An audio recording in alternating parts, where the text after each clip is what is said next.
नमस्कार मित्रांनो, उद्या बिनजोड आहे मुंबईमध्ये. मोहोळ या ठिकाणी एक नामांकित मैदान आहे. ते मोहोळचं बिनजोडचं मैदान आहे. संबंध महाराष्ट्रातील एक टॉपचे जे मुंबईचे आहेत बेताज बादशे उद्या पळताना दिसतील आपल्याला. आणि उद्या एक मोठी शर्यत होण्याची दाट शक्यता आहे. आणि कोणाची शर्यत? मोठी शर्यत सगळ्या महाराष्ट्राला माहीत आहे. या बैलगाडा शर्यत क्षेत्रामध्ये बिनजोडमध्ये आता एक टॉपचं नाव आहे मिलिंद शेठ पाटील यांचा भुंगा आणि त्याच्यासोबत सैराट. एक अपराजित जोडी, 1-2 पराभव झाले असतील, परंतु कितीही टॉपची असू द्या नंदी, त्यांनी जरी एकत्र आले तरी ही जोडी काय ऐकत नाही आहे. दोन्ही खांदी फिट आहेत. आतनं अजिबात डगमगत नाही हा सैराट. आणि पब्लिकला डाव्या किंवा उजव्या खांदीनं मग कितीही पब्लिक असू द्या ते पब्लिक चिरत पळतो असा हा मिलिंद शेठ पाटील यांचा भोंगा. एक पब्लिकचं भिताड म्हणावं लागेल चालू सीझनमधलं. एक मोठी लढत उद्या. एखाद्या वेळेस सांगतोय मी, कोण असेल उद्या यांच्या विरोधामध्ये. उद्या बकासूर असण्याची शक्यता दाट आहे.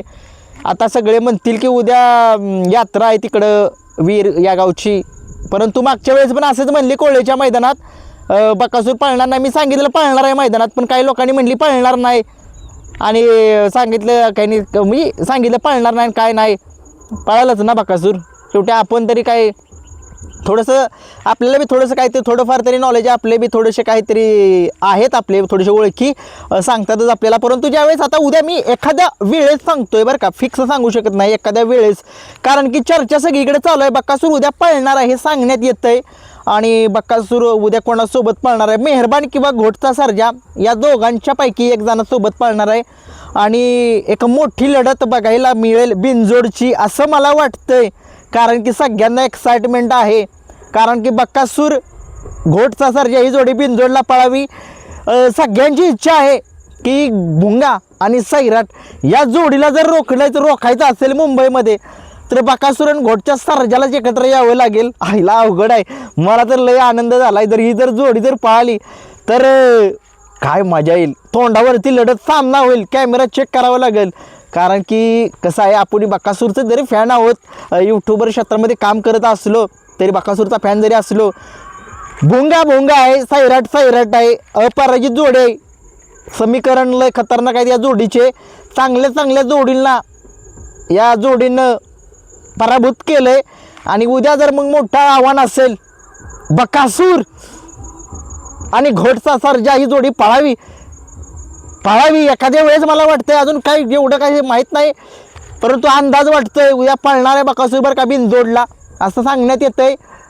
आता काही लोक करतील कमेंट्समध्ये की पळणार नाही काय नाही. बाबांनो, मला माहिती मिळाली, काय खरी बी होऊ शकते, नाही पण करू शकतं. खरी पण होईल आणि खोटी पण होईल, परंतु बघूया. कारण की मोठी बिनजोड जर पळाला बकासूर तर मोठी बिनजोड होणार आहे. मोठी बिनजोडमध्ये रकमेची नाही आहे, एक काट्याची टक्कर. या भुंगा सैराट जर जोडीचा पराभव जर कोण करेल तर मला आता वाटतं हीच जोडी करेल. बघूया आता काय होते काय नाही.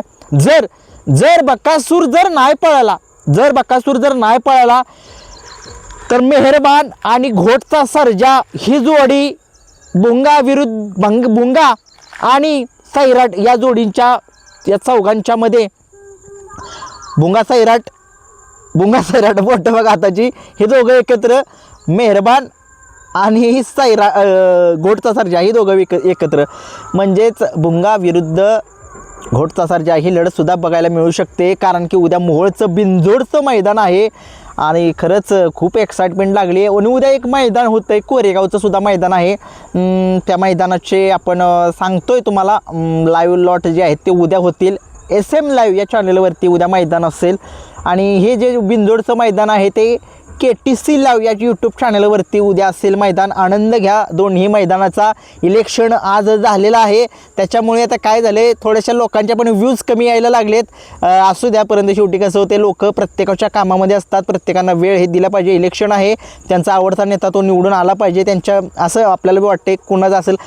आम्हाला नगरपालिका होती, त्याच्यामुळे आमचं काय आता काय देणं घेणं नाही काय ZP वगैरे काय ह्याच्यासोबत. त्यामुळे आमची नगरपालिका होती, त्याच्यामुळे आम्हाला त्याची काही देणं घेणं नाही आहे, परंतु हे राजकारणाच्या बाजूला आपण बैलगाडा शर्यत क्षेत्रामध्ये काम करतोय. आपल्याला उद्या मोठी लढत बघू शकतो आपण, बकासूर विरुद्ध भुंगा होईल एखाद्या वेळेस, सांगतोय कन्फर्म समजू नका, एखाद्या वेळेस